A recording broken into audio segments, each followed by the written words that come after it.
शहद के बारे में सभी जानते हैं। ऐसा कोई व्यक्ति नहीं है जिसने शहद का नाम न सुना हो। शहद मधुमक्खी बनाती है, सभी ने स्वाद चखा है शहद का। तो आज विश्व मधुमक्खी दिवस है। संस्कृत में कहा जाता है मधुमक्षिका। मुख्य रूप से मैं ये बता रहा हूँ कि हमारी कुटी में, मैं खड़ा हुआ कुटी के बाहर हूँ, कुटी में मधुमक्खियाँ आ जाती हैं।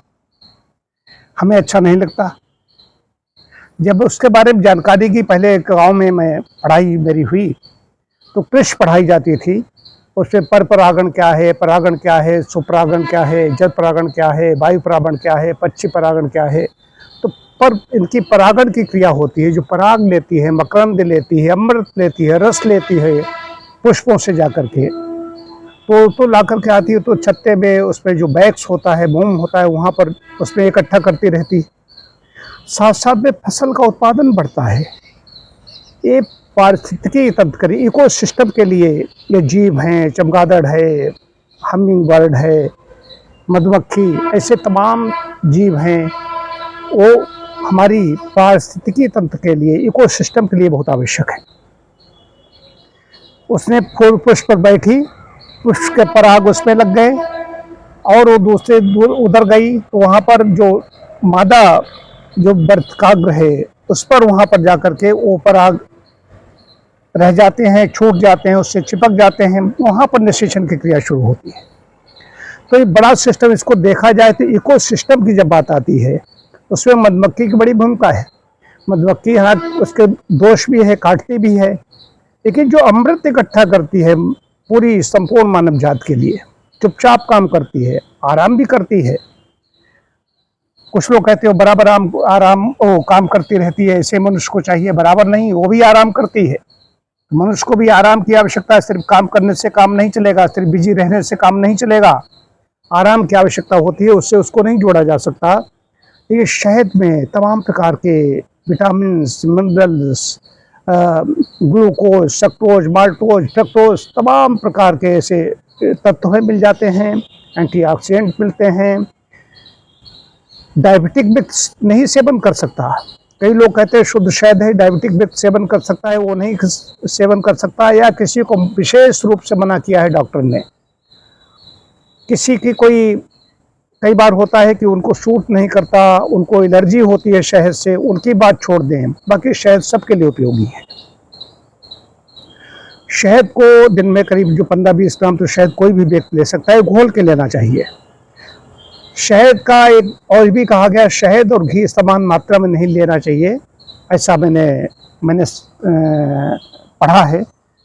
समान मात्रा में नहीं लेना चाहिए, समान मात्रा में लेने से विष बन जाता है। तो 20 मई को 2018 से प्रारंभ हुआ था मनाना विश्व मधुमक्खी दिवस।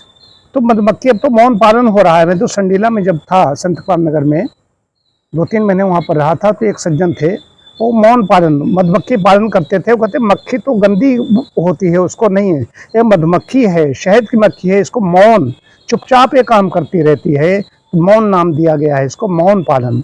मैंने शहद बहुत निकलता हुआ देखा है। उसमें शहद मुझे इतना सस्ता मिलता था। मैं यहाँ अपने शहर में, हमारे जितने भी संपर्क थे वो भी मुझसे मांगने लगे। 50 रुपये किलो मिलता था। तो 50 रुपये किलो शहद हो तो हमें अपनी दे देते थे आत्मीय भाव से।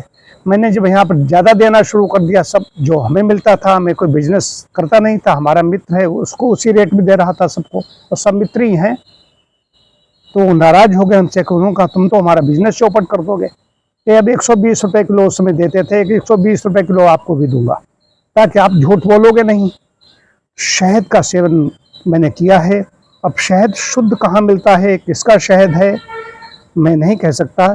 इतना उत्पादन हो रहा है, नहीं हो रहा है, ये बड़ा विचारणीय है। लेकिन मधुमक्खी के बारे में जब मैंने उसके परागण की क्रिया के बारे में पढ़ा, मधुमक्खी बड़ी इकोसिस्टम के लिए बड़ी उपयोगी है। आज विश्व मधुमक्खी दिवस है, इसलिए मेरी इच्छा हुई मैं इस पर अपनी बात रखूं। और शहद का सेवन तो है ही है।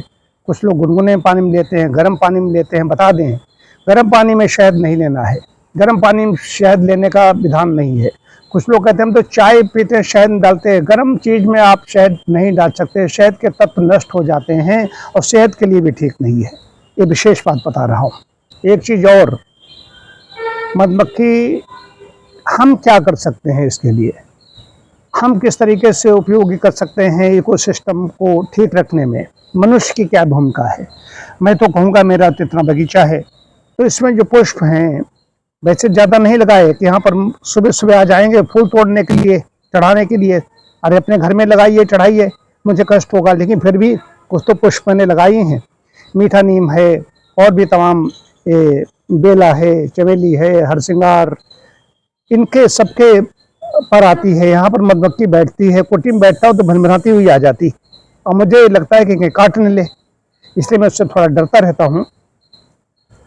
तो ये कर सकते हैं कि अपना जो बगीचा है, किसी ने गमले में लगाए हैं, पुष्प लगाए हैं, मधुमक्खी वहाँ पर आएगी। हमें उन्होंने बताया था संडीला में सज्जन ने कि 3 किलोमीटर के रेडियस में वो घूमती है। यूकेलिप्टस में जाएगी, कहीं सरसों का होगा वहाँ जाएगी, जहाँ पुष्प है से उसको लेना है रस, वहाँ पर वो जाएगी। तो इसमें केमिकल्स न डालें, केमिकल्स डालने से हमारा इकोसिस्टम प्रभावित होता है, मधुमक्खी वो नष्ट हो जाएगी जहरीली दवाओं से। कहीं बहुत आवश्यक हो तो अपना छिड़काव करें, लेकिन इससे अगर ये नहीं करेंगे तो उससे उसको पोषण भी मिलता है और शहद बनाती हैं। हमसे तो उन्होंने कहा था मौन पालन आप कर लीजिए, डिब्बे रख लीजिए, डिब्बे रखे जाते हैं, उसमें एक जिसमें वो लगाती है एक स्लेट जैसी होती है, उसको ऐसे खींच लो, लगा दो। लेकिन मैंने किया इसीलिए कहीं काट लेने, लेकिन वो काटती नहीं, जो पालने वाली मौन पालन वाली होती है वो काटती नहीं, ये भी बताया था उन्होंने। तो ये बताया था, बाकी किसका कितना जीवन है इसके बारे में क्या बताऊं। जो रानी मक्खी होती है उसका जीवन 1 से 2 वर्ष होता है, बाकी का जीवन बहुत कम होता है। गर्मियों में बहुत समाप्त हो जाती हैं, मर जाती हैं। गर्मियों में उनकी रक्षा करने के लिए भी पानी आनी होता है, पानी भी रख सकते हैं भर करके। हाँ, पानी जहाँ कंकड़ पत्थर थोड़ा सा डाल करके पानी भर के रख दिया जाए तो उससे वो प्यास अपनी बुझाती हैं, और ऐसी वाटिका में आकर के उनको जहाँ से मकरंद लेना होता है वहाँ से लेती हैं।